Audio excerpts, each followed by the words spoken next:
রহমাতুল লিল আলামিনের কলিজার টুকরা হুসাইন, হযরত হুসাইন রাদিয়াল্লাহু তাআলা আনহু তিনি দেখলেন তার কাফেলার মধ্যে যতজন পুরুষ আছে সব পুরুষ দুনিয়ার থেকে বিদায়। হযরতে হুসাইন রাদিয়াল্লাহু তাআলা আনহু এদের বিদায়ের পর একজনই মাত্র পুরুষ আছে, তিনি হলেন হযরতে হুসাইন। এবার হযরতে হুসাইন রাদিয়াল্লাহু তাআলা আনহু বলেন, তোমরা আমাদের সাথে যা শত্রুতা আছে এই সমস্ত শত্রুতা আমার সঙ্গে আমার কোনো পরিবারের সঙ্গে নাই, সুতরাং আমার পরিবারগুলোকে তোমরা ছেড়ে দাও, আর আমিও তোমাদেরকে ডিস্টার্ব করব না, আমাদেরকে ছেড়ে দাও, আমরা চলে যাই। বলে না না, হযরতে হুসাইন রাদিয়াল্লাহু তাআলা আনহু কেমন অবস্থায় ছিলেন, এক ঢুক পানিও সেখানে ছিল না। ওই ফুরাত নদী, যেই ফুরাত নদীর তীরের মধ্যে পানি, এমন পানি ছিল পানি বকবক করত, কিন্তু হযরতে হুসাইন রাদিয়াল্লাহু তাআলা আনহুকে একটু পানিও পান করতে দেওয়া হলো না। হুসাইন রাদিয়াল্লাহু তাআলা আনহুর স্ত্রী কাফেলাতে যখন যায়, যাওয়ার পর তাঁবুর মধ্যে যাইয়া বিবিকে জিজ্ঞেস করে, ও বিবি আমার, ব্যাপার কি, ব্যাপার কি, কি অবস্থা তোমাদের? বলে, ও স্বামী, এক ফোঁটা পানিও নাই, আর এই পানি না পাওয়ার কারণে আমার বুকের দুধ শুকায় গেছে, সন্তানকে দুধ পান করাইতে পারি না, ছোট্ট বাচ্চা কোলের শিশু, ওই শিশুকে দুধ পান করাইতে পারি না। ও হুসাইন, দেখেন একটু পানির কোনো ব্যবস্থা করা যায় কিনা। হযরতে হুসাইন সন্তানটাকে কোলের মধ্যে কইরা নিয়া ইয়াজিদের সৈন্যবাহিনীর কাছে এসে তুলে ধরেছে, এই যে দেখো, এটা আমার সন্তান, আওলাদে রাসূল, সুতরাং আমার সঙ্গে তোমাদের দুশ্মনী, আমার সন্তানের সঙ্গে কোনো দুশ্মনী নাই, আমার বিবির সঙ্গে কোনো দুশ্মনী নাই, আমার এই সন্তানটাকে একটু পানি পান করায়া দাও, আর কোনো কিছুর দরকার হবে না। ইয়াজিদের এই পাষণ্ড বাহিনীর কাছে হযরতে হুসাইন রাদিয়াল্লাহু তাআলা আনহুর এই কাদা, এই ক্রন্দনরত অবস্থা তাদের কাছে ভালো লাগলো না, এদের কলিজা ভিজলো না, কলিজার মধ্যে কোনো রকম মায়া দয়া হইল না। এই অবস্থায় তারা এমন একটা তীর মেরেছে, ওই তীরটা গিয়া হযরতে হুসাইন রাদিয়াল্লাহু তাআলা আনহুর সন্তানের মধ্যে লেগেছে, আর একদিক থেকে লাইগা অপর দিক থেকে তীর বের হয়ে গেছে, রক্তের ফেঙ্কি। এই রক্তগুলো হযরতে হুসাইন রাদিয়াল্লাহু তাআলা আনহুর গায়ে লাগছে। হযরতে হুসাইন বলতেছে, ও তোমরা কি করলা, কি করলা, এর ইয়াজিদ কি করলি, আমার এই ছোট্ট শিশু সন্তানকে ওরে হাই দিলি না, এই সন্তানের কি অপরাধ, কি অপরাধ ছিল? হযরতে হুসাইন রাদিয়াল্লাহু তাআলা আনহু ছোট্ট এই শিশুর লাশ নিয়ে তাঁবুর মধ্যে চলে গেলেন। তাঁবুর মধ্যে যাইয়া বিবিকে বলতেছেন, ও বিবি, দেখো আমাদের সন্তানটা একেবারে ঠান্ডা হয়ে গেছে, তোমার আর জীবনে কোনোদিন পানির জন্য তোমাকে আর কোনো সময় ডিস্টার্ব করবে না, তোমাকে আর জ্বালাতন করবে না, এই নাও তোমার আদরের সন্তান নিয়ে যাও। এরে নবীর উম্মত আশিকের দল, এরপরে হযরতে হুসাইন রাদিয়াল্লাহু তাআলা আনহুর উপর ঝাঁপায়া পড়ল। হুসাইন রাদিয়াল্লাহু তাআলা আনহু ওই কারবালার ময়দানে এমন ভাবে শাহাদাত বরণ করলেন, হযরতে হুসাইন রাদিয়াল্লাহু তাআলা আনহুর দেহের থেকে মাথাটা কাটলেন, ওই হারামিরা মাথাটা কাইটা এরপরে ওই মাথাটাকে নিয়া ইবনে জিয়াদের কাছে গেছে, আর ইবনে জিয়াদ সিংহাসনের মধ্যে বসা ছিল। মাথাটা যখন একটা সসম্যানের মধ্যে করে যখন নিয়ে সামনে রাখলো, তখন ওই ইবনে জিয়াদ এমন খারাপ ছিল, সেই লাঠি দিয়া হযরতে হুসাইন রাদিয়াল্লাহু তাআলা আনহুর মুখের মধ্যে বারবার বারবার আঘাত করতেছিল। বলেন না নাউযুবিল্লাহ। এরে নবীর উম্মত আশিকের দল,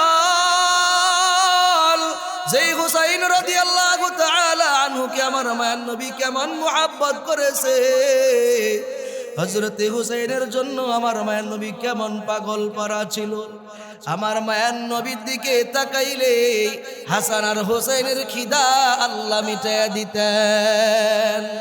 এরে নবীর উম্মত আশিকের দল, আমার মায়ার নবী হাসান আর হুসাইনকে না দেখলে ভিতরে ভালো লাগতো না, খারাপ লাগতো সব সময়।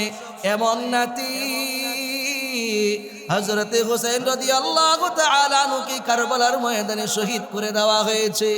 শহীদ করে দেওয়ার পর ইয়াজিদ যখন ইবনে জিয়াদ যখন এরকম ভাবে লাঠি দিয়া যখন ঠোঁটের মধ্যে বারবার আঘাত করতেছে, এবার সেখানে একজন বৃদ্ধ সাহাবী ছিল।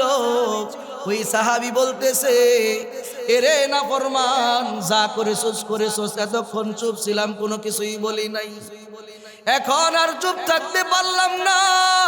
তুই জানোস নি যে ঠোঁটের মধ্যে আঘাত করতেছ, এই ঠোঁটটার মধ্যে আমার মায়ের নবী কতগুলো চুমু দিয়েছে, আর একটা বারো আঘাত করিস না রে নাফরমান। এই কথা বলার পর তার মনের মধ্যে দয়া মায়া লাগলো না। আর সেখানে হযরতে হুসাইন রাদিয়াল্লাহু তাআলা আনহুর এই কাটা মাথাটা কুফার মধ্যে রাত্রিবেলায় সেখানে সংরক্ষণ করে রাখলো। তারা এই মাথাটাকে নিয়ে টাইনা হেসরায় বেড়াইলো। বলেন না নাউযুবিল্লাহ। খিলাফতের শাসন ব্যবস্থা কায়েম করেছেন হযরতে আবু বকর। হযরতে আবু বকর রাদিয়াল্লাহু তাআলা আনহুর পর হযরতে ওমর, এরপরে হযরতে উসমান, এরপরে হযরতে আলী।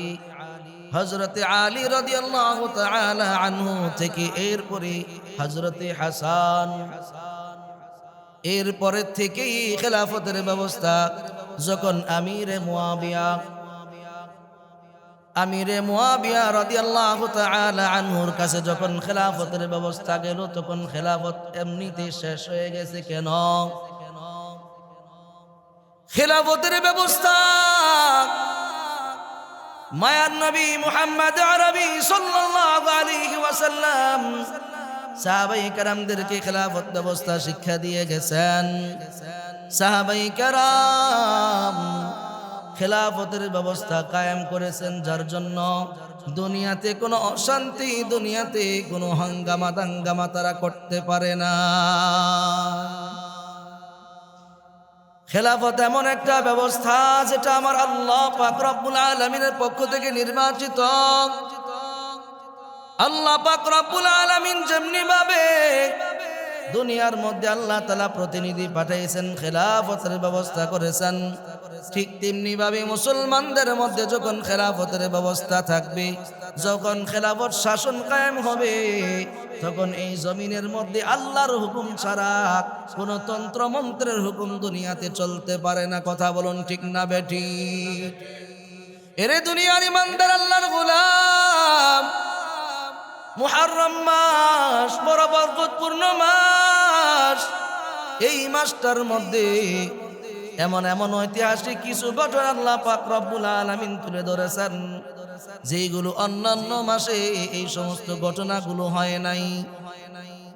বিশেষ করে 10 মুহররম বুনিয়াদুত তালিবিন কিতাবের মধ্যে অনেকগুলো ঐতিহাসিক ঘটনা রয়েছে, যেগুলো ঘটনাগুলো ধারাবাহিকভাবে আসবে। এই ঘটনাগুলো আমার আল্লাহ পাক রব্বুল আলামিন এই জমিনের মধ্যে আল্লাহ তাআলা রব্বুল আলামিন দেখায় দিয়েছেন। কারণ এই 10 মুহররম এমন একটা দিন, যেই 10 মুহররমের দিনে যদি কোনো মানুষ একটা রোজা রাখে, তো আমার আল্লাহ 1 বছরের গুনাহ আমার আল্লাহ তার মাফ করে দিবে। কারণ এই দিন এমন এমন কিছু ঘটনা ঘটেছে যেমন আল্লাহ পাক রব্বুল আলামিন ঐতিহাসিকদের মতে অনেকগুলো ঘটনা ঘটিয়েছেন, তার মধ্যে হযরতে সুলাইমান আলাইহিস সালাতু ওয়াস সালামকে আল্লাহ পাক রব্বুল আলামিন রাজত্ব দান করেছিলেন। এই রাজত্ব যেই দিন ফিরে পেয়েছিলেন, আবার কিছুদিনের জন্য রাজত্ব ওনার কাছ থেকে নিয়ে গেছেন। যেই দিন রাজত্ব ফিরে পেয়েছেন ওই দিনটা ছিল 10 মুহররমের দিন। এরপরে হযরতে মূসা আলাইহিস সালাতু ওয়াস সালাম এমন একজন পয়গম্বর, হযরতে মূসা আলাইহিস সালাতু ওয়াস সালামকে আল্লাহ পাক রব্বুল আলামিন তাওরাত নামক কিতাব দান করেছিলেন। এই তাওরাত কিতাব যেদিন আল্লাহ পাক রব্বুল আলামিন মূসা আলাইহিস সালাতু ওয়াস সালামকে দিয়েছিলেন ওই দিনটা ছিল 10 মুহররমের দিন। আল্লাহ পাক রব্বুল আলামিন হযরতে মূসা আলাইহিস সালাতু ওয়াস সালামকে যেই দিন ফেরাউনের কবল থেকে আল্লাহ তাআলা রক্ষা করেছিলেন ওই দিনটাও ছিল 10 মুহররমের দিন। মায়ান নবী রাহমাতুল লিল আলামিন তাকায়া দেখেন বনি ইসরাইলরা 10 মুহররমের দিন রোজা রাখে। জিজ্ঞেস করা হইল, তোমরা কেন এই দিন রোজা রাখো? বলে, আমরা এই দিন রোজা রাখি এই জন্য যে এই দিন আল্লাহ পাক রব্বুল আলামিন ফেরাউনের কবল থেকে মূসা আলাইহিস সালাতু ওয়াস সালামকে আল্লাহ তাআলা রক্ষা করেছিলেন। ওই লোহিত সাগরের মধ্যে ফেরাউনকে চুবাইয়া চুবাইয়া আমার আল্লাহ মেরেছিলেন। ওই দিন যে আল্লাহ তাআলা রব্বুল আলামিন মূসা আলাইহিস সালাতু ওয়াস সালামকে আল্লাহ তাআলা ফেরাউনের কবল থেকে রক্ষা করেছিলেন ওই দিনটা ছিল 10 মুহররমের দিন। সেই জন্য আমরা এর সম্মানার্থে আমরা একটা রোজা রাখি। মায়ার নবী বললেন, ও সাহাবায়ে কেরাম, ইহুদিরা যেহেতু মূসা আলাইহিস সালাতু ওয়াস সালামের অনুসরণে 10 মুহররমের দিন রোজা রাখে, তাইলে মূসা আলাইহিস সালাতু ওয়াস সালামের উত্তরসূরি, পূর্ণ উত্তরসূরি তো আমরা। কারণ ইহুদিরা মূসা আলাইহিস সালাতু ওয়াস সালামের অনুসারী নয়, এরা আমাদের থেকে আগে নয়, বরঞ্চ আমরা এদের থেকে আগে। হাদিসের মধ্যে আসছে, নাহনু আহাক্কু বিমূসা মিনকুম ফাসাবাহু ওয়া আমারা বিসিয়ামিহি। মায়ার নবী বললেন, আমরা মূসা আলাইহিস সালাতু ওয়াস সালামের হকদার বেশি, সুতরাং এরা যখন একটা রোজা রাখে, ও সাহাবায়ে কেরাম তোমরাও আগামী বছর থেকে এই দিনের রোজার সঙ্গে আর একটা রোজা মিলিয়ে তোমরা খালিফুল ইয়াহুদা ওয়ান নাসারা, তোমরা ইহুদি এবং নাসারাদের বিরুদ্ধাচরণ করবা। তোমরা দুইটা রোজা রাইখা। এরে নবীর উম্মতের দল, এই জন্য বলতেছিলাম এই দিনটা আল্লাহর কাছে অত্যন্ত মুহাব্বতের, অত্যন্ত ভালোবাসার দিন। আর এই দিনটার মধ্যে এমন একটা ঘটনা ঘটেছে যেটা সমস্ত উম্মতে মুসলিমাকে নাড়ায়া দিয়েছে। কথা বলুন ঠিক না বেঠি? এরে আল্লাহর গোলাম, এরে নবীর উম্মত আশিকের দল, খেলাফতের ব্যবস্থা হযরতে আলী রাদিয়াল্লাহু তাআলা আনহু, ওনাকে শহীদ করা হয়েছে। এরপরে ক্ষমতার ভার গিয়েছে হযরতে হাসান রাদিয়াল্লাহু তাআলা আনহুর কাছে। হাসান রাদিয়াল্লাহু তাআলা আনহু 6 মাস পর্যন্ত খেলাফতের ব্যবস্থা কায়েম করেছেন। এরপরে আমিরে মুয়াবিয়া রাদিয়াল্লাহু তাআলা আনহুকে দেখলেন মুরব্বী একজন সাহাবী, যিনি কাতেবে ওহী, আল্লাহর নবীর ওহী আসতো, এই ওহী লিখতেন হযরতে আমিরে মুয়াবিয়া রাদিয়াল্লাহু তাআলা আনহু। হযরতে মুয়াবিয়া রাদিয়াল্লাহু তাআলা আনহুকে হযরতে হাসান রাদিয়াল্লাহু তাআলা আনহু খেলাফতের সব ব্যবস্থা বুঝাই দিয়েছেন। কিন্তু তার সাথে একটা শর্ত জুড়ে দিয়েছেন, ও মুআবিয়া রাদিয়াল্লাহু তাআলা আনহু, শাসনভার আপনার কাছে আমি দিয়ে দিলাম, আপনি মুরব্বী সাহাবী, আমার নানার কাতিবে ওহী, আমার নানা রহি আপনি নিজের হাতে লিপিবদ্ধ করতেন। ও আমিরে মুআবিয়া, নেন আপনার কাছে আমি শাসনভার দিয়ে দিলাম, কিন্তু শর্ত হইল 6 মাস পর যখন আপনার ইন্তেকাল হয়ে যাবে, বা যখনই আপনার ইন্তেকাল হয়ে যাবে, তখনই এই শাসন ব্যবস্থা আবার আমার কাছে চলে আসবে, আপনি অন্য কাউকে দিতে পারবেন না। এই শর্তে হযরত আমিরে মুআবিয়াকে শাসনভার দেওয়া হইল। কিন্তু আমিরে মুআবিয়া রাদিয়াল্লাহু তাআলা আনহু এরপর যখন শাসন ব্যবস্থা কায়েম করতে থাকলেন, তখন তার একটা সন্তান ছিল ইয়াজিদ করে নাম। লোকটা ভালো সুবিধার নয়। এই ইয়াজিদ ক্ষমতা দখল করবার জন্য, নিজের সব ব্যবস্থাপনা করার জন্য উঠে পড়ে লেগেছে। এরপরে আমিরে মুআবিয়া রাদিয়াল্লাহু তাআলা আনহু তিনি ইয়াজিদকে ক্ষমতা দিয়েছিলেন, তার কয়েকটা কারণ ছিল। কারণ তার কিছু কিছু আমল ভালো ছিল। এই আমলগুলো দেখা জুমার দিনে খুতবারত অবস্থায় ওই সময় আমিরে মুআবিয়া রাদিয়াল্লাহু তাআলা আনহু ইয়াজিদকে এই মদিনার গভর্নর বানায় দিয়েছেন। এখানে আমিরে মুআবিয়া রাদিয়াল্লাহু তাআলা আনহুর কোনো দোষ নাই। যারা আমিরে মুআবিয়া রাদিয়াল্লাহু তাআলা আনহুকে গালিগালাজ করে, যে আমিরে মুআবিয়া রাদিয়াল্লাহু তাআলা আনহু নিজের সন্তানকে শাসনভার দিয়েছেন, খলিফা বানিয়েছেন বা শাসনভার দিয়েছেন, আমিরে মুআবিয়া রাদিয়াল্লাহু তাআলা আনহু আল্লাহর ফয়সালা অনুযায়ী করেছেন। আমিরে মুআবিয়া রাদিয়াল্লাহু তাআলা আনহু যদি জানতেন নবী মুহাম্মদ আরবি সাল্লাল্লাহু আলাইহি ওয়াসাল্লামের কলিজার টুকরা হযরতে হাসান এবং হযরতে হুসাইনের সাথে ইয়াজিদ এমনটা করবে, তাইলে জীবন যাবে কোশ্চেন কালেও আমিরে মুআবিয়া তার সন্তানকে খলিফা বানাইতেন না। এরে নবীর উম্মত আশিকের দল, আমিরে মুআবিয়া রাদিয়াল্লাহু তাআলা আনহু ইয়াজিদকে শাসনভার দেওয়ার পর, ইয়াজিদ কিছুদিন পর আস্তে আস্তে সব নীল নকশা বানাইতেছে। হাসান তো আগে গভর্নর ছিল, আগে হাসানের কাছে শাসনভার ছিল, খলিফা হাসান ছিল। এখন তো আবার হয়তো হাসান নিয়ে যাবে আমার থেকে, এই জন্য আস্তে আস্তে ভিতরে ভিতরে ফন্দি আটতেছে। আর হযরতে হাসান এবং হযরতে হুসাইন রাদিয়াল্লাহু তাআলা আনহু মায়ার নবী মুহাম্মদ আরবি সাল্লাল্লাহু আলাইহি ওয়াসাল্লামের কেমন বড় প্রিয়রা ছিলেন জানেন? মায়ার নবী রাহমাতুল লিল আলামিন, আল্লাহর হাবিব সাল্লাল্লাহু আলাইহি ওয়াসাল্লাম ঈদের দিন, আল্লাহর হাবিব সাল্লাল্লাহু আলাইহি ওয়াসাল্লাম ঈদের দিন নাতিদেরকে নিয়া এরপরে হাসি তামাশা করতেছে, আনন্দ করতেছে। এমন সময় হাসান আর হুসাইন বলে, ও নানা, আমার মা বলেছে আপনি দুজাহানের সরদার, কিন্তু দুজাহানের সরদারের নাতিদের কাপড়, নাতিদের শরীরের মধ্যে সুন্দর জামা নাই, ভালো কোনো জামা নাই, নতুন কোনো জামা নাই।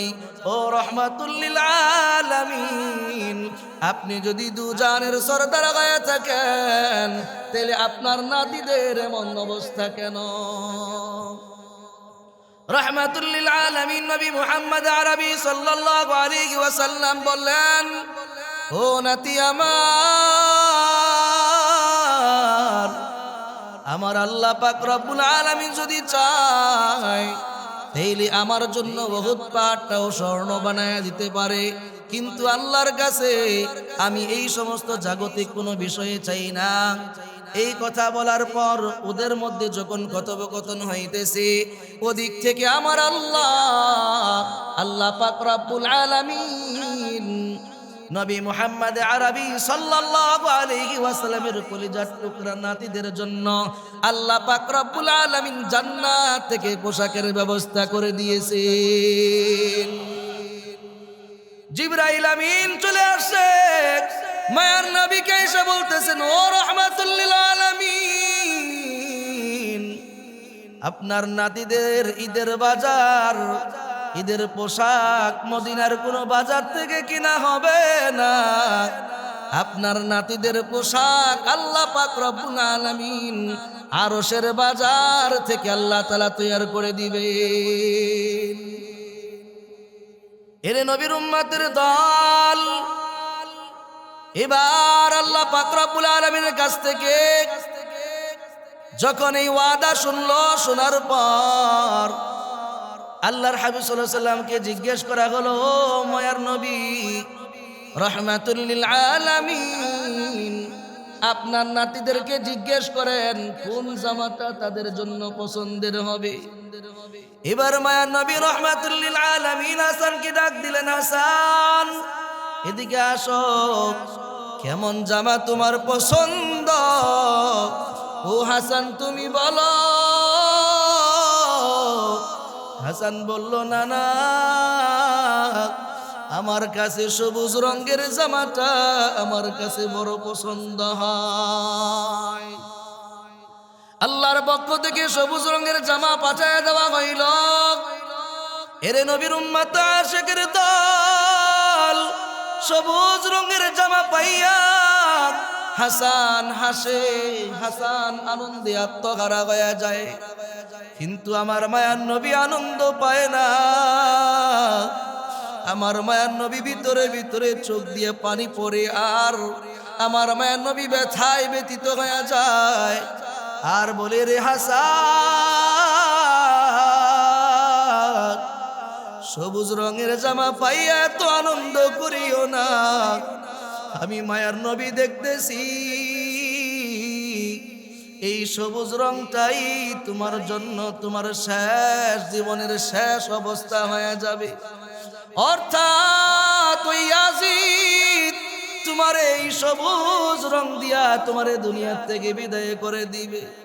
এর নবীর উম্মত আশিকের দল হুসেন রাদিয়াল্লাহু তাআলা আনহুকে জিজ্ঞাসা করলো, ও হুসাইন, কেমন রঙের জামা তোমার পছন্দের বলো? বলে, না না ভাই তো সবুজ রঙের পোশাকটা নিয়েছে, আমার পছন্দ হইল লাল, লাল রঙের জামাটা হইলে আমার কাছে অত্যন্ত ভালো লাগতো। এরে নবীর উম্মত আশিকের দল, এবার আমার মায়ের নবী হুসাইনের অবস্থা দেখে আরো বেশি ব্যথায় ব্যথিত হয়ে যায়। ও হুসাইন,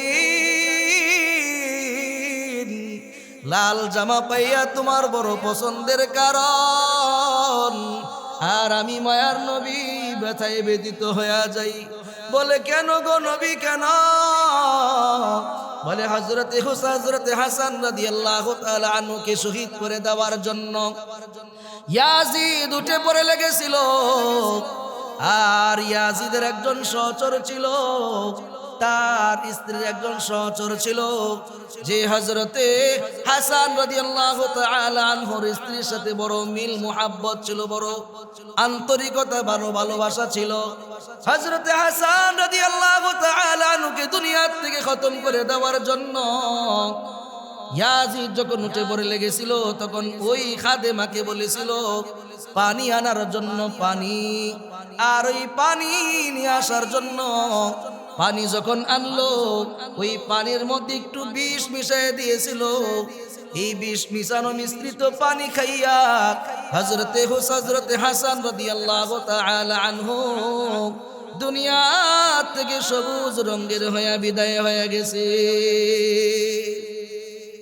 হযরতে হুসাইন যখন হাসানের শাহাদাতের সময় সামনে দাঁড়ায় আছে, ভাই ভাইয়ের গলা জড়ায় কান্দে আর বলে, ভাই কে তোমার এই অবস্থা করলো, আমার একটু বলো না ভাই, তুমি নামটা শুধু বলো, তোমারে কে বিষ খাওয়াইলো? হযরতে হাসান বলতেছে, ও হুসাইন, আমারে কে বিষ খাওয়াইলো আমি যদি না জানি, যদি তারপরও বলি, তাইলে এটা হবে অনেক বড় মারাত্মক গুনাহের কারণ। ও হুসাইন, আর যদি জানাও থাকে, আমি যদি বলি আমি নবীর কলিজার টুকরা নাতি হাসান, আমি কোনো প্রতিশোধ নিতে চাই না। ও হুসাইন, আমার এই অবস্থা থেকে তুমি কাঁদতেছো, কিন্তু আমার চোখের সামনে ভিন্ন জিনিস ভাসতেছে। বলে আপনার চোখের সামনে কি জিনিস ভাসতেছে? বলে ও ভাই, তুই তো আমার শাহাদাতের সময় আমার পাশে থাকতেছো, কিন্তু আমি তো দেখতেছি ওই কারবালার ময়দানে তোমারে যখন শহীদ করে দেওয়া হবে, আমি ভাই হাসান তোমার জন্য কিছু করতে পারবো না। এই কথা ভাইবা হযরতে হাসান চোখ দিয়ে পানি ফালাই, দুই ভাইয়ে কান্না করে।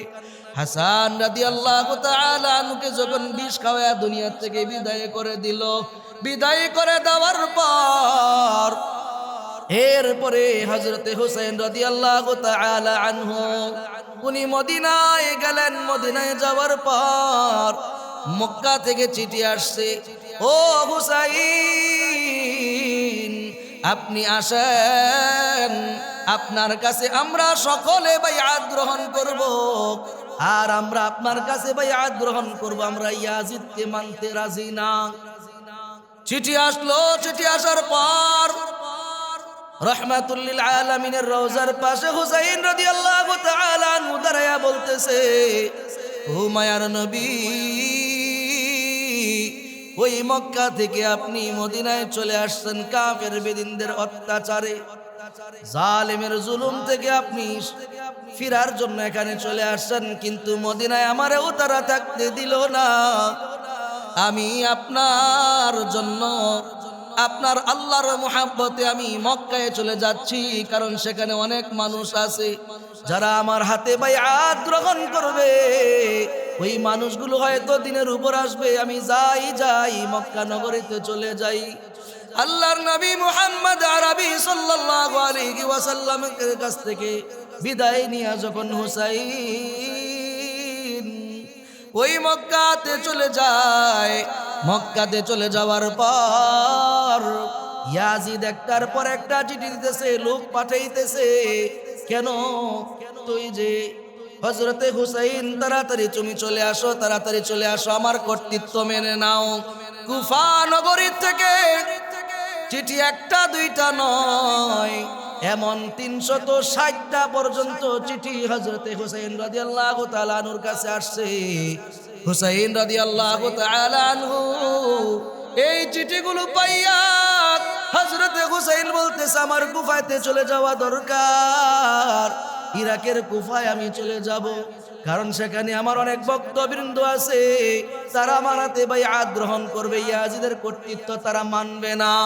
এই কথা শোনার পর যখন হযরতে হুসাইন রাদিয়াল্লাহু তাআলা আনহু সেখানে যাওয়ার জন্য প্রস্তুতি গ্রহণ করতেছেন, এমন সময় বড় বড় সাহাবায়ে কেরাম, ওই সাহাবীরা হযরতে হুসাইনের পা জড়ায়া কান্দে আর বলে, ও হুসাইন, কুফার মানুষ তেমন ভালো না, কুফার মানুষ বড় গাদ্দার, যাইও না সেখানে যাইও না, কোনো বিপদ ঘটতে পারে।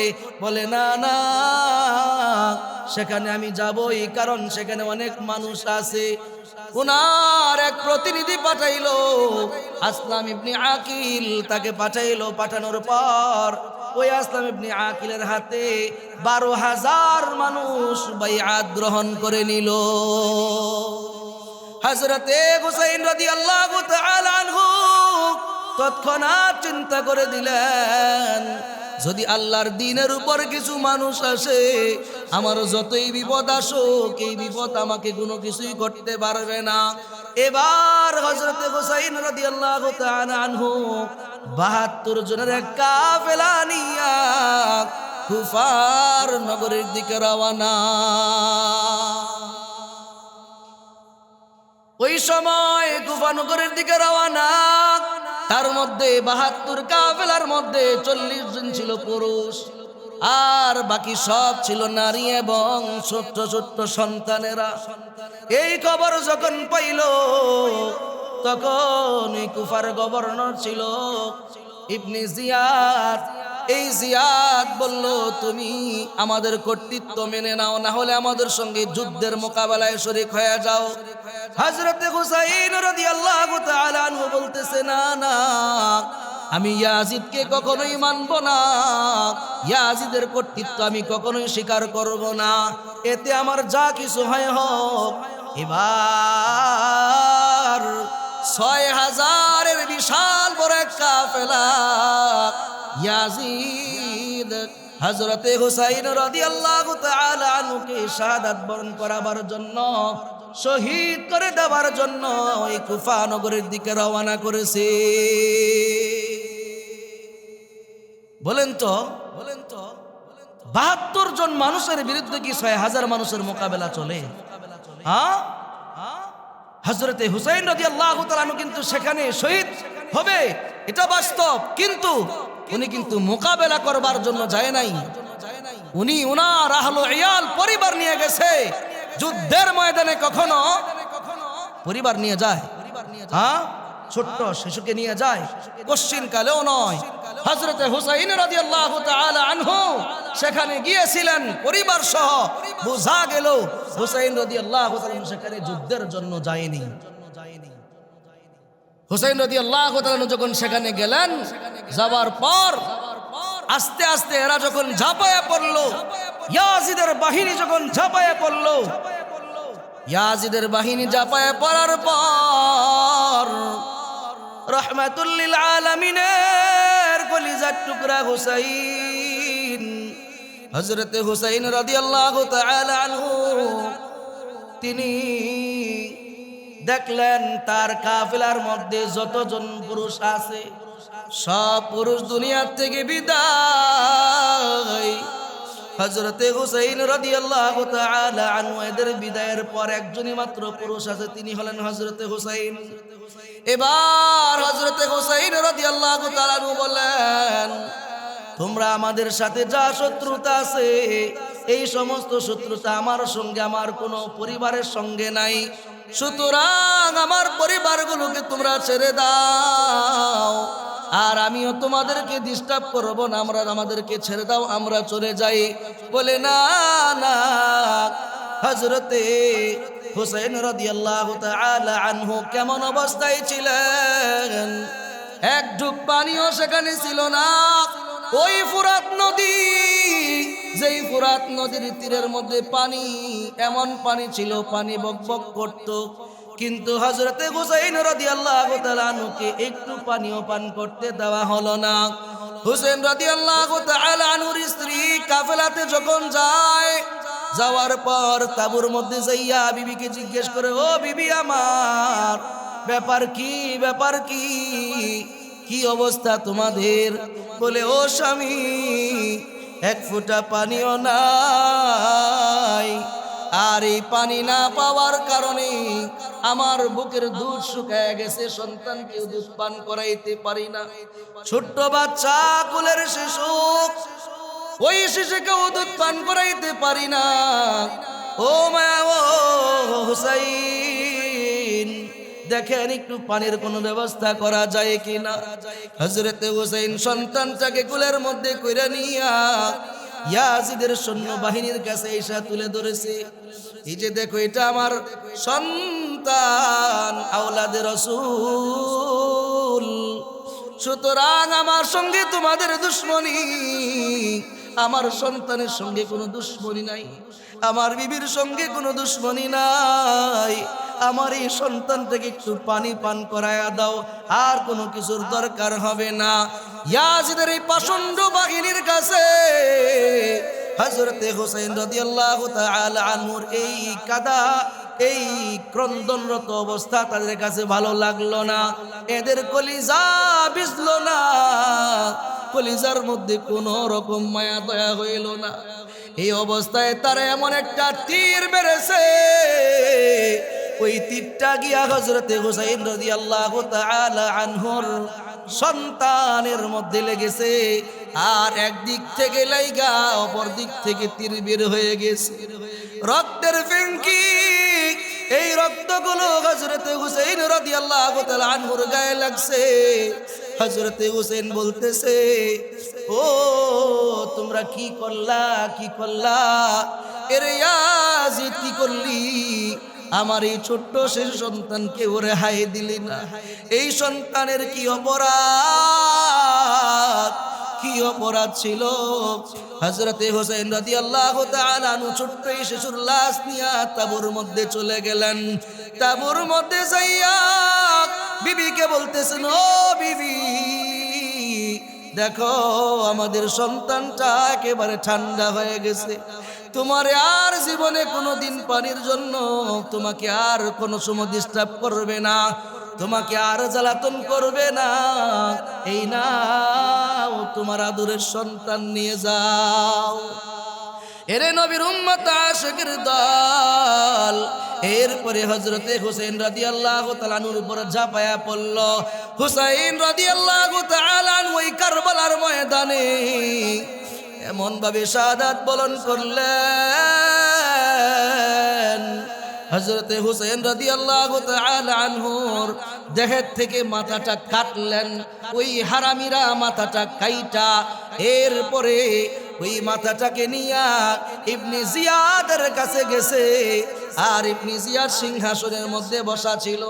মাথাটা যখন একটা সসম্যানের মধ্যে করে যখন নিয়ে সামনে রাখলো, তখন ওই ইবনে জিয়াদ এমন খারাপ ছিল, সেই লাঠি দিয়া হযরতে হুসাইন রাদিয়াল্লাহু তাআলা আনহুর মুখের মধ্যে বারবার বারবার আঘাত করতেছিল। বলেন না নাউযুবিল্লাহ। এরে নবীর উম্মত আশিকের দল, যেই হুসাইন রাদিয়াল্লাহু তাআলা আনহুকে আমার মায়ার নবী কেমন মুহাব্বত করেছে, হযরতে হুসাইনের জন্য আমার মায়ার নবী কেমন পাগল পারা ছিল। আমার মায়ার নবীর দিকে তাকাইলে হাসান আর হুসাইনের খিদা আল্লাহ মিটাইয়া দিতেন। এরে নবীর উম্মত আশিকের দল, আমার মায়ার নবী হাসান আর হুসাইনকে না দেখলে ভিতরে ভালো লাগতো না, খারাপ লাগতো সব সময়। এমন নাতি হযরতে হুসাইন রাদিয়াল্লাহু তাআলা আনহুকে কারবালার ময়দানে শহীদ করে দেওয়া হয়েছে। শহীদ করে দেওয়ার পর ইয়াজিদ যখন ইবনে জিয়াদ যখন এরকম ভাবে লাঠি দিয়া যখন ঠোঁটের মধ্যে বারবার আঘাত করতেছে, এবার সেখানে একজন বৃদ্ধ সাহাবী ছিল। ওই সাহাবী বলতেছে, এরে নাফরমান, যা করেছস, এতক্ষণ চুপ ছিলাম, কোনো কিছুই বলি নাই, এখন আর চুপ থাকতে পারলাম না। তুই জানোস নি যে ঠোঁটের মধ্যে আঘাত করতেছ, এই ঠোঁটটার মধ্যে আমার মায়ার নবী কতগুলো চুমু দিয়েছে। আর একটা বারো আঘাত করিস না রে নাফরমান। এই কথা বলার পর তার মনের মধ্যে দয়া মায়া লাগলো না। আর সেখানে হযরতে হুসাইন রাদিয়াল্লাহু তাআলা আনহুর এই কাটা মাথাটা কুফার মধ্যে রাত্রিবেলায় সেখানে সংরক্ষণ করে রাখলো। তারা এই মাথাটাকে নিয়ে টাইনা হেসরায় বেড়াইলো। বলেন না নাউযুবিল্লাহ। হযরতে হুসাইন রাদিয়াল্লাহু তাআলা আনহুকে যেই দিন শাহাদাত বরণ করলেন, যেই দিন শহীদ হয়ে গেলেন, ওই দিনটা ছিল 10 মুহররমের দিন। এই জন্য এই দিনকে কেন্দ্র করে অনেক মানুষ আছে বেদাত করে, অনেক মানুষ আছে হারাম কাজে লিপ্ত হয়। না না না, হারাম কাজে লিপ্ত হওয়া যাবে না, কারণ আমার মায়ার নবী মুহাম্মদ আরবি সাল্লাল্লাহু আলাইহি ওয়াসাল্লামের নাতিরা শহীদ হয়েছেন। এই জন্য আমরা মর্মাহত। কথা বলুন ঠিক না বেঠিক? আমরা মর্মাহত, কিন্তু মর্মাহত হতে যাইয়া শরীয়ত বিরোধী কোনো কাজ করতে আমরা পারবো না। কথা বলেন ঠিক না বেঠিক? তাজিয়া মিছিল বের করা, এরপরে আপনার হাই হুসাইন বলে শরীরকে কর্তন করা, এটা কোশ্চিন কালেও শরীয়তে জায়েজ না। কথা বলুন ঠিক না বেঠিক? এই জন্য আমরা হয়তো ওনাদের রূহানি ফয়েজের জন্য আমরা দোয়া করতে পারি, কোরআন খতম করতে পারি, রোজা রাখতে পারি। কথা বলুন ঠিক না বেঠিক? যেমন মায়ার নবী বিশ্ব নবী মুহাম্মদ আরবি সাল্লাল্লাহু আলাইহি ওয়াসাল্লাম 10 মুহররমের দিন রোজা রাখতে বলেছেন এবং পরে আগে পরে একটা মিলিয়ে দুইটা রোজা রাখতে বলেছেন। কেন? সিয়াম ইয়াউমি আশুরা আহতাসিবু আলাল্লাহ আইয়ুকাফিরা সানাতাল্লাতী ক্বাবলাহু। যেই ব্যক্তি এই মুহররম মাসে 10 তারিখের দিনে মুহররম মাসে আশুরার দিনে যেই ব্যক্তি একটা রোজা রাখবে, আল্লাহ পাক রব্বুল আলামিন তার আগের 1 বছরের গুনাহ আমার আল্লাহ মাফ করে দিবে। তাইলে ওই দিন রোজা রাখাটাই হলো আমাদের জন্য উত্তম ইবাদত। কথা বলুন ঠিক না বেঠি? হায় হোসেন কইয়া আমরা যদি তাজিয়া মিছিল বের করি, শরীরে মাতম করি, এটার জন্য আল্লাহর নবী আরো আমাদের উপর অসন্তুষ্ট হবেন। কথা বলুন ঠিক না বেঠি? কারণ ইতিহাসের মধ্যে খেলাফতের ব্যবস্থা এই ইয়াজিদের দ্বারাই কর্তন হয়েছে। আজকের দুনিয়ার জমিনে যত রাজতন্ত্র, যত গণতন্ত্র, যা কিছু দেখি সব কিছু এরপর থেকেই হয়েছে। সুতরাং এই খেলাফত ব্যবস্থা কায়েম না হইলে মুসলমান শরীয়তের উপর চলা মুসলমানদের জন্য কষ্টকর হয়ে যাবে। কথা বলুন ঠিক না বেঠিক? এই জন্য খেলাফত ব্যবস্থা যতক্ষণ পর্যন্ত থাকবে ততক্ষণ পর্যন্ত ধর্ষণ, গুম, খুন, হত্যা, রাহাজানি, চুরি কইরা দেশের সম্পদ বাহিরে পাঠানো সব কিছু বন্ধ হয়ে যাবে যদি খেলাফত ব্যবস্থা থাকে। কথা বলুন ঠিক না বেটি? তাইলে আর কোনো শাসন কর্তারা আর 10 বছর, 12 বছর, 20 বছর, 40 বছর পর্যন্ত থাকার কোনো দুঃসাহস তারা দেখাবে না। কথা বলুন ঠিক না বেটি? এই জন্য খেলাফত ব্যবস্থা অত্যন্ত দরকার। এই খেলাফত ব্যবস্থা কায়েম হইলেই মুসলমানদের শান্তি হবে, মুসলমানদের সব কিছু দূরীভূত হবে। এই জন্যই শাসন খেলাফত ব্যবস্থা অচিরেই কায়েম করা দরকার। কথা বলুন ঠিক না বেঠি? আমরা দেখি ধর্ষণ, গুম, খুন, হত্যা, রাহাজানি কোনো কিছু কম হয়? সব কিছুই বেশি হইতেছে। কেন? কারণ খেলাফতের ব্যবস্থা নাই। আরে ভাই, হযরত ওমর রাদিয়াল্লাহু তাআলা খেলাফতের সময় একটু নাবিস খাইছে। নাবিস একটা হলো মদ আর একটা হলো নাবিস। নাবিস কোনটা? নাবিস হইল আপনার খুরমা আছে না, খুরমা। এই খুরমাকে ভিজায় রাখার পরে একটু নরম হয়। একটু নরম হওয়ার পরে এটার থেকে প্রচুর পরিমাণ শক্তি বের হয়। তো এটা খাওয়ার নিয়ম হলো রাত্রে ভিজায় রাখবেন, সকালবেলা খায়া ফেলবেন। এটা হলো নাবিস। তো এই নাবিসটা যখন দীর্ঘক্ষণ সময় রাখা হয় তখন এই নাবিসটাই আবার মদে পরিণত হয়ে যায়, একটা দুর্গন্ধ বের হয়। ওই দুর্গন্ধের দ্বারা একটু নেশার মতো অবস্থা হয়ে যায়। এই জন্য ওই ওমর রাদিয়াল্লাহু তাআলা আনহুর ছেলে উনি একটু নাবিস ভিজাইছেন রাত্রিবেলা, কিন্তু সকালবেলা খাইবেন, খান নাই, একটু দেরি করে খাইছেন। এটাই হযরত ওমর রাদিয়াল্লাহু তাআলা আনহুর কাছে, এই খলিফার কাছে নালিশ গিয়েছে যে কি হয়েছে, আপনার সন্তান মদ পান করেছে। এই কথা শোনার পর ওমরের মেজাজ, তো ওমরের মেজাজ এমন মেজাজ হয়ে গেছে, ওমর রাগান্বিত হয়ে গেছে, আমার সন্তান মদ্যপান করেছে। তো সব মানুষ বলতেছে এবার দেখা যাবে খলিফার সন্তান মদ্যপান করেছে, আমাদের উপর আইন কানুন করে, এবার দেখি তার সন্তানের উপর কেমন আইন কানুন চালু করে। এবার হযরত ওমর রাদিয়াল্লাহু তাআলা আনহু সন্তানকে ডাকছেন, তুমি নাকি মদ্যপান করেছো? সন্তান বলতেছে না, আমি মদ্যপান করি নাই, আমি নাবিস খেয়েছি। বলে ওমর রাদিয়াল্লাহু তাআলা পরীক্ষা করার জন্য সন্তানের মুখের কাছে যাইয়া নাকটাকে নিয়ে একটু টান দিয়েছেন। ঘ্রাণ দেখতেছে, ঘ্রাণটা একটু অন্যরকম হয়ে গেছে, নাবিজের ঘ্রাণ নাই। তো ওমর রাদিয়াল্লাহু তাআলা রাগ হয়ে গেছে। রাগ হইয়া উনি জল্লাদকে ডাক দিয়েছেন, ডাক দিয়া বলতেছেন, চাবুক মারো, 80টা দৌড়া মারো, আমার সন্তান হয়েছে তাতে কি হয়েছে, 80টা দৌড়া মারো। তো হযরত ওমর রাদিয়াল্লাহু তাআলা আনহু সন্তানকে যখন দৌড়া মারতেছে, মারার ওজনটা ছিল কমও না বেশিও না, ভিতরে ভিতরে চিন্তা করতেছে যে ওমর রাদিয়াল্লাহু তাআলা আনহুর একজন খলিফার ছেলে, আর এই খলিফার ছেলেকে এত জোরে মারা ঠিক হবে না। উনি বেশি জোরেও মারে নাই, বেশি আস্তেও মারে নাই, মিডিয়াম ভাবে মেরেছেন। কিন্তু ওমর রাদিয়াল্লাহু তাআলা আনহুর পছন্দ হইলেন না। বলেন যে চাবুক আমার কাছে দিয়ে দেন। তো চাবুক নিয়েছেন, বলে কয়টা মারছেন? বলে 3টা মারছি। বলে এখন থেকে আমি মারবো, আপনারা গুনতে থাকেন, একটা একটা করে গুনতে থাকেন। বলে 1 থেকে গুনবেন। বলে 3টা তো হয়ে গেছে। বলে না, এই 3টা আমার মনের মতো হয় নাই, আমার সন্তান হয়েছে তাতে কি হয়েছে, 3টা আমার মনের মতো মনে হয় নাই। সুতরাং এখন থেকে আমি মারি, আপনারা দেখেন। 1টা 2টা করে দৌড়া মারতে মারতে কয়েকটা মারার পরেই উনি অসুস্থ হয়ে মাটিতে লুটায়ে পড়েছেন, আর এরপরে দুনিয়া থেকে বিদায় হয়ে চলে গেছে। হযরত ওমর রাদিয়াল্লাহু তাআলা সন্তান যখন বিদায় হয়ে গেছে, রাগ কেমন ছিল ওমরের! বলে যখন কবরস্থ হয়ে গেছে, কবরের উপরে গিয়ে বলতেছে, আল্লাহর জমিনে আল্লাহর খেলাফতের শাসন ব্যবস্থা আমি ওমর রাদিয়াল্লাহু তাআলা কায়েম করে গেলাম। বিশ্ব মানবতার সব মানুষ দেখো যে আমি ওমর রাদিয়াল্লাহু তাআলা খলিফা হওয়ার পর নিজের সন্তানকে পর্যন্ত আমি ছাড়ি নাই।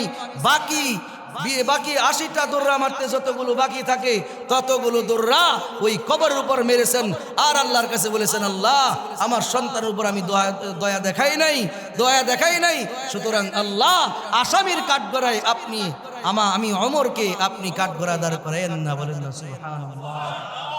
এই জন্য ভাই, খেলাফত ব্যবস্থা থাকলে এই সমস্ত যত অশ্লীল বেহায়াপনা আছে এগুলো সব দূরীভূত হয়ে যাইত। এই জন্য আমরা এই মুহররম মাসে এই দিনে আমরা ঈশা বলবো যেন এই মাসটাকে যেন আল্লাহ পাক রব্বুল আলামিন কবুল করে নেন, এবং আল্লাহ পাক রব্বুল আলামিন যেন এই মাসের যত বরকত আছে সমস্ত বরকত যেন আল্লাহ তাআলা আমাদেরকে নসিব করেন। সকলে বলেন আমিন। আর এই 10 মুহররমের দিন কারবালার যে ইতিহাস, এতে আমরা অত্যন্ত মর্মাহত। আমাদের নবী, বিশ্ব নবী মুহাম্মদ আরবি সাল্লাল্লাহু আলাইহি ওয়াসাল্লামের প্রিয় কলিজার টুকরা হযরত হুসাইন রাদিয়াল্লাহু তাআলা আনহুকে শহীদ করে দেওয়া হয়েছে। ইয়াজিদ কর্তৃক শহীদ হয়েছে।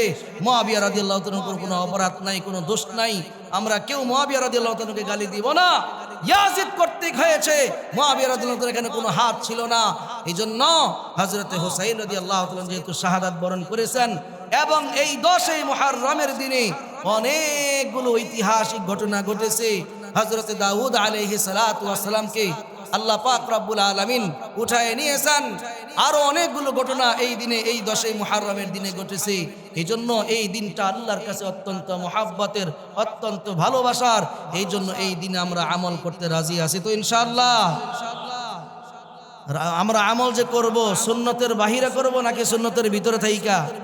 যদি সুন্নতের বাহিরে থাইকা করি তাহলে তাজিয়া মিছিল করতে ভালো লাগবে, মাতম করতে ভালো লাগবে, শরীর কাটতে ভালো লাগবে।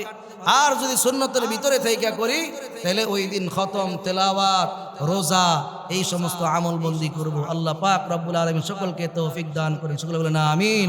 করব তো ইনশাআল্লাহ, আমরা করব তো ইনশাআল্লাহ। রোজা কয়টা রাখবো?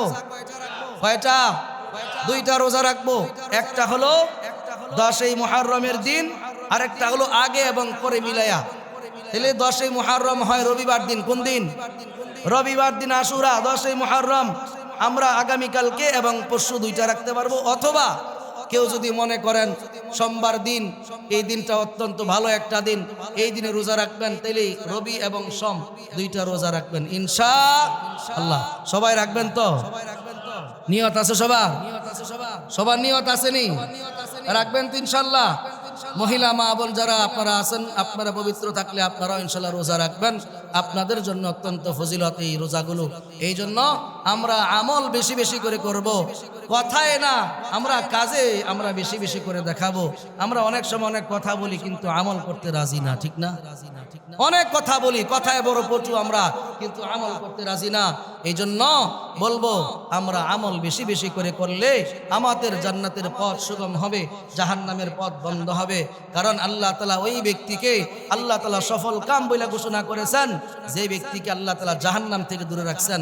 আর জাহান্নাম থেকে ওরাই দূরে যারা আল্লাহর রেজামন্দি অনুযায়ী আমল বন্দি করতেছেন। কথা বলুন ঠিক না বেঠিক?